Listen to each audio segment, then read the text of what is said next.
Have you ever been embarrassed because you were in a situation where somebody said something to you or even said their name, and a few minutes later it was gone? You had no clue as to what they said or what the name was that they said? Well, today's podcasts is the first in a series of short podcasts dealing with memory and how memory works, learning styles, how learning style impacts our memory, and strategies, a ton of strategies in different podcasts that will give you tips and ideas of things that you could do to help improve your memory. So today, my goal in this podcast is to help you understand just how your memory works and why you couldn't remember that person's name. Welcome to episode 8 of College, Disabilities, and Success, How Your Memory Works by Mickey Hayes. Dealing with memory is pretty straightforward. You have a situation where information is input into your system, into your brain. You have short-term memory, sometimes called working memory. You have long-term memory, and then you have output, taking a test, answering a question, calling somebody by the correct name. So you're looking at input, short-term/working memory, long-term memory, and output. How the information is input to you makes a difference on how well you receive it and output it. If you are getting information in your preferred learning style, then you're probably able to hold it and output it because you can remember it. But if you're getting information in a learning style that you struggle with, that isn't really effective for you, then you have a harder time pulling it back out of your memory. So input is connected to learning style, which is going to be in our next podcast short. But suffice to say for right now, learning styles are visual, auditory, and tactile kinesthetic. You see it, you hear it, you touch it. So one of these systems helps you to retain your information. And so the method by which it is input to you impacts how well you can hold it into your memory. When you get the information to short-term memory, you've heard something, you saw something, you read it. Once you get that information input to you, the information goes into short-term memory, which a lot of research is now calling working memory. Basically, what your memory is doing at that point is sort of chewing on it, digesting it, trying to figure it out. So if someone gives you a phone number, for example, and you don't have your phone with you, you can't just type it in, you have no paper to write it on, you simply have to remember it, your brain is figuring out a quick way to help you remember that information and recall it. So you might be in a situation where you repeat until you can get to a place and write it down.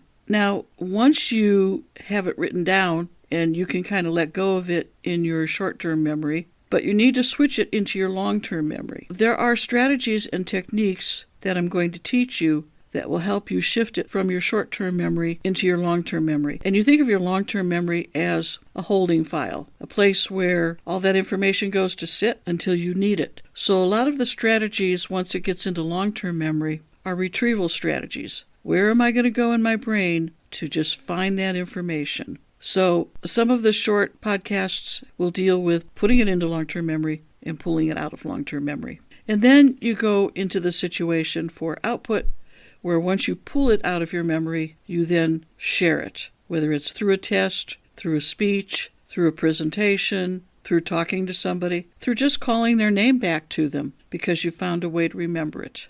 So we're going to talk about that process, and it'll come up all the time when we're talking about strategies and techniques for learning new information. Be thinking about you and where you struggle. Do you struggle when the information is input and you just can't hold it long enough to even bring it back to your front of your brain? Or are you okay with that, but then you take the test, you knew it all yesterday, you knew it all last week, and you get into that test and it's gone? So your problem might be long-term memory. So we'll talk about that as well. So each of the strategies that I give you are going to be connected to one of those points.